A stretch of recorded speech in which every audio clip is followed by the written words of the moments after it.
Hello and welcome to another Xterra video where I work on my truck. Sometimes I'm successful, sometimes I'm not. And on today's video, as you can see, I have quite a few Nissans. I actually have another one that I occasionally work on, Nissan Frontier. It's not here, but let's imagine it's here. So I'm actually going to be kind of working on all of them today. Not really working, but I'm going to testing out a new gadget that I got. A new scan tool. Yes, I'm very excited about that.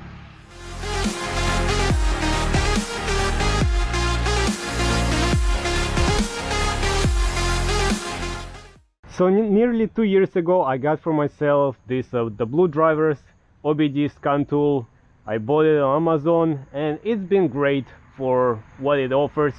For our trucks it doesn't offer much. You can read the codes, you can reset the codes. It gives you an idea what's wrong with your car. It gives you the code so you can see what possible issues are, but that's about it. You cannot really reset the TPMS sensors, you cannot reset oil or anything for that matter. There is no option to bleed the brakes. I really wish Nissan's Xterras had it, but that's a different topic. To make the long story short, I went ahead and I got this new scan tool by lunch, and it's specifically for Nissans. So I'm very excited I'm very interested to test this out. This van actually has a check engine light and some other lights on, so we're gonna see if we can read them, reset them, or what's going on. Luckily my truck doesn't have anything. Let me go and knock on some wood, and I'm gonna try to read some codes on this car. It doesn't have any codes on it. I'm gonna leave the link in the description. You can read all the specs and all the functions that it offers, but it has a lot. You can bleed the brakes, you can reset oil pressure, you can reset the TPMS sensors, you can test the battery. There is so much. I just don't want to bore you with listing all the stuff when you can just easily read it yourself. So let me open this up and we're gonna jump in and start reading some codes from the van. So the box comes pretty big. Of course, as always, it has a manual, but who reads the manuals, right? And right here is the tool itself. Comes with a nice orange case, has a charging port right there. You can charge it up, and it has a USB card, so that's pretty cool. So first I'm gonna start with this Nissan Rogue. It's a 2017 Nissan Rogue, so there should be more electronics in it, and that's pretty good way to start testing this. After going through all the setup page, which it's very easy, you just follow the steps and register where you are and stuff like that. It asks you for a shop. If it's if you belong to some workshop, I just press skip. So now let's go and try some options over here. Let's go to diagnostics. Tells me the serial number has not been registered, but it's alright. A few moments later. So I actually had to go back home and enroll it to the Wi-Fi and do some updates and register a unit, the serial number online.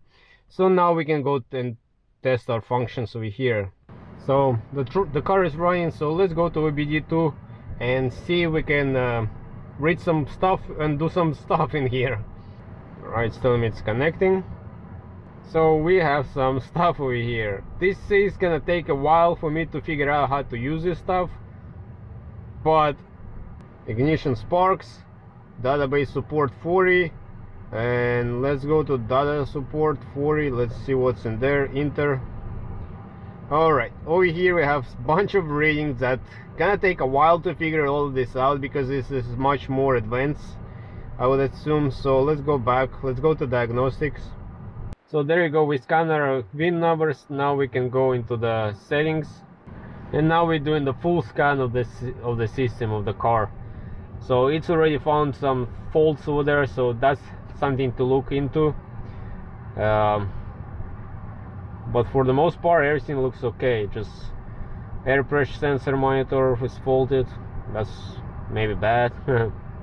And right there it gives you a full report of stuff that's found.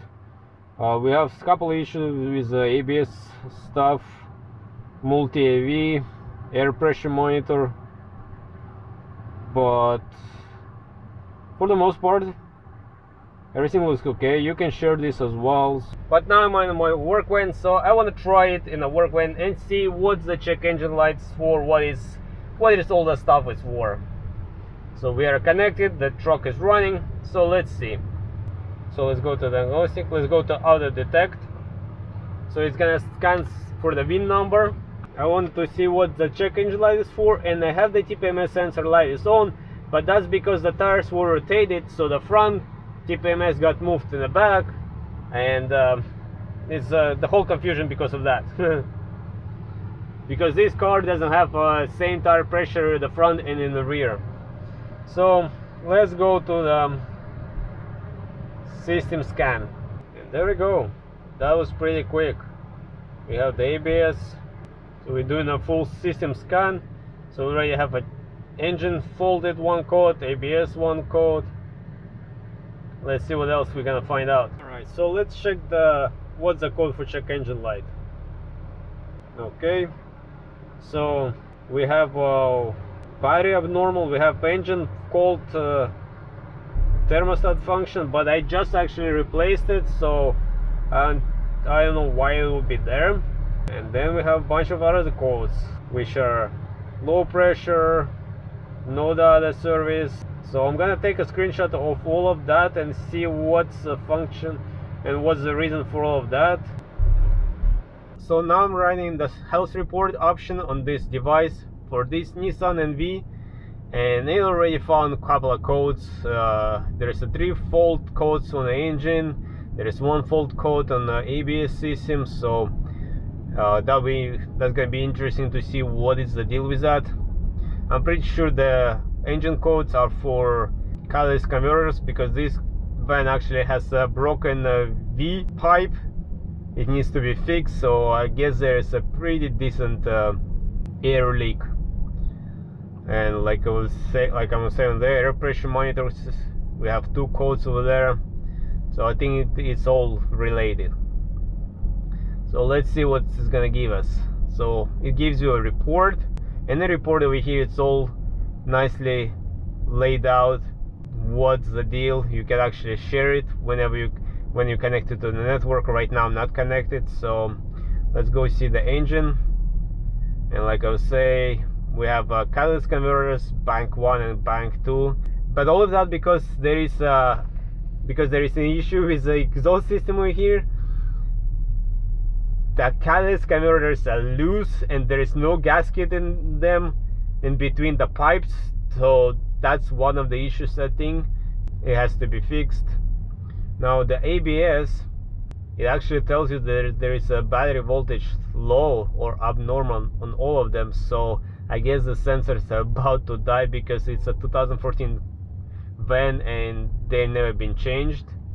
So that's something to deal with as well. Now air pressure monitoring, which is also related to the wheels, and it says it's a low pressure.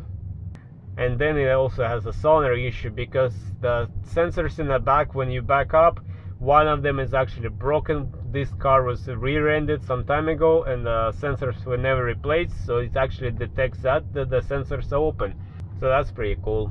Now we can also go and check some options over here, online programming and configuration, but I believe I need to be connected to the Wi-Fi, but let's go anyways. So it's gonna go through the scanning process again, and let's see. So right now I'm actually using my phone as a hotspot, and I'm connected to the Wi-Fi over here. So whenever we do the scan and we see some codes, let's say read, right now we're testing the low pressure sensor codes, and we have these 2 codes over here, right? So if we go to the search, if we go to the code search, it's gonna pull up the Google search and it's gonna display these codes, so you can go and look it up what the issue could be. So it is communicating to the web page, and you can see what is the deal and why is it like that. For instance, this code is possible causes: low tire pressure, faulty rear left transmitter sensor. So yeah, it gives you an idea what to do. So we're still dealing with the TPMS sensors. If we go to the read data stream, we go over here, we select each tire and we press OK, and as you can see, it displays us that there is no value in those sensors. Apparently there is doesn't look like there is any pressure on it, because probably the sensors are dead. Now another pretty cool feature over here, we have our TPMS lights on because tire pressure is off, abnormal, or whatever, the sensors are dead. I know for Xterra there is a lot of time there is it's something hard to deal with.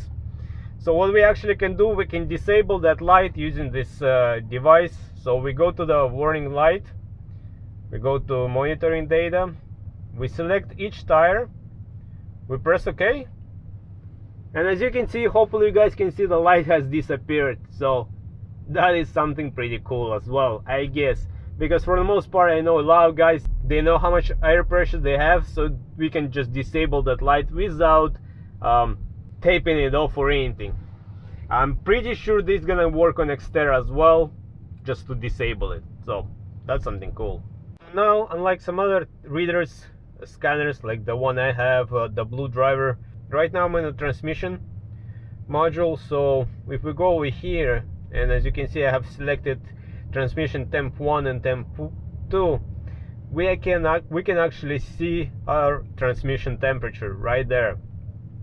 So that's pretty cool. Unlike the other reader, it doesn't show the transmission readings, but this one does, so that's cool as well. So that's pretty cool. That's another pretty good option on this reader. And now I actually moved to my truck just to check if this device can read the temperature of the transmission in the Nissan's Xterras, and sure enough it does. It reads the temperature. Unlike the Blue Driver, this one actually can read it, so that's a big plus. Unfortunately, in our Xterra trucks we don't have the ABS bleeding procedure. The only way we can activate it is just to drive and slam the brakes multiple times. But over here you can see, you can go in these settings over here and you can execute that option on any other Nissan vehicle that has that procedure. So this is a huge plus. Too bad our trucks don't have it, but this is not the fault of this unit. There is a procedure for that, so that's great. So as you can see guys, this tester has a lot more functions versus the Blue Driver. I mean, yes, for me it's gonna take quite some time to learn it as well, but you can actually disable the TPMS light. I was able to turn it off on a work van. I didn't do it on my truck because luckily I don't have the light on, but you can actually turn it off. You can bleed the brakes if your car is equipped with that procedure. It can do it, and a lot more. There's graphs, you can see the voltage, fuel and air ratio. There's a lot of stuff you can do with this unit, and I feel like for the price it was a good deal that I got. So this is definitely something I needed for quite some time. Not only can read codes and reset codes, but you can actually do some programming, you can troubleshoot, you can test some stuff. This is more like a next step from a beginner compared to the Blue Driver. So I'm pretty happy with what I got, but like I said, it's gonna take me some time. I'm probably gonna have more videos on that later on as I learn all the functions of it, but so far I'm pretty happy. As always, I'm gonna leave all the links in the description to this unit that I used in case you guys want to check it out. Maybe, maybe not, maybe you guys have something better, so if you do, let me know what you guys are using and how you liking it. But on this note, I hope you guys enjoyed this video. I hope you might find it helpful, and as always, until next time, everybody, bye.